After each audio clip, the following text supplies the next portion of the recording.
My impression of Ice Warriors Episode 2, based upon this reconstruction here sped up, is unfortunately it's falling into this trap of they have to pad out the storyline, and it's Victoria being held hostage by an ice warrior and they're communicating back and forth, and then the Doctor is trying to convince those at the base that they got to do something more or less, and then there's this conflict over there, and it culminates in what appears to be, based upon the reconstruction, a fairly glorious cliffhanger again, resembling what was happening in Tomb of the Cybermen. And whilst it may be borrowing ideas from a successful, highly rated serial, I don't mind, because it just means more imaginative and evocative production design. Not the finest episode 2 of any serial, although maybe if it were available we'd feel a bit differently. Maybe I'm just being a bit cynical. Because this is a missing episode and there's not much for me to really share about the effectiveness of the original result, let's read out the behind-the-scenes information. We'll be doing the same for episode 3, as that is also missing, unfortunately. Brian Hayles, I'm never sure if I'm pronouncing that accurately, originally envisioned the Ice Warriors as resembling human soldiers in medieval-style space armor. However, costume designer Martin Bohr felt that they should have more of a reptilian appearance.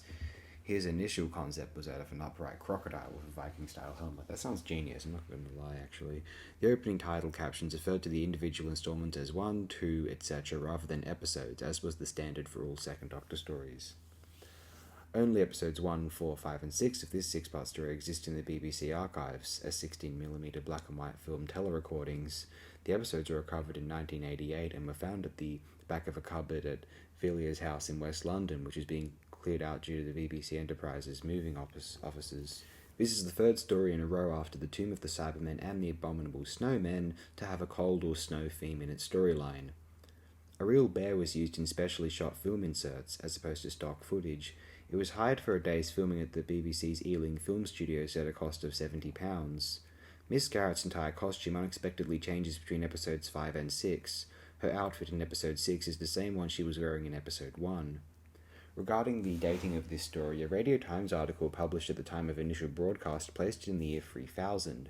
This was the date used in DWM Doctor Who Magazine 76, the Doctor Who Program Guide, the Universal Databank, the Doctor Who File, and a History of the Universe, and it was referred to in the novels Legacy and The Dark Path. However, the Making of Doctor Who says that it was set 3,000 years after the previous story, so circa 4,935. For Talons of Wen Chang state that the Ice Age was in the year 5000, and no stories set in the 30th century seem to depict Earth being in an ice age. The problem with both dates is that each is contradicted by the fact that in this story, where humanity appears to be completely unfamiliar with the Ice Warriors, despite having contact with them in the Seeds of Death, set in the 21st century, and the Curse of Peladon, set in the year 3885. Incidental music for this story exists. This is the only Ice Warrior story of the original series to not feature Alan Bennion as an Ice Warrior. Derek Martinus named this as his favourite story, mainly because the cast was so strong. Deborah Watling was unable to attend the complete recording of the final episode. Consequently, Victoria is asked off-screen to return to the TARDIS halfway through the episode. She was originally supposed to return to Britannica Space with the Doctor and would have appeared in the final control room sequence. Derek Martinus insisted that every Ice Warrior actor should be over 6 feet tall, and some of the people who turned up to audition were very dubious gentlemen with prison records. Bernard Breslaw was taken aback upon seeing his costume. He was expecting a more Viking-like costume and that he would be recognisable. Bernard Breslaw, wonderful British character actor. I know him best as Rel the Cyclops in the 1983 masterpiece Krull. The script originally called for Varga and Zondal to block the Doctor's path when he enters their room, but Patrick Troughton ad-libbed him panically attempting to leave. It was Peter Barkworth's idea for Clent to have a limp and use a cane. He also suggested that he have a stutter, but Derek Martinus vetoed this. Although Derek Martinus was generally happy with the Ice Warrior costumes, Martinus had deemed some modifications to be necessary following the work at Ealing.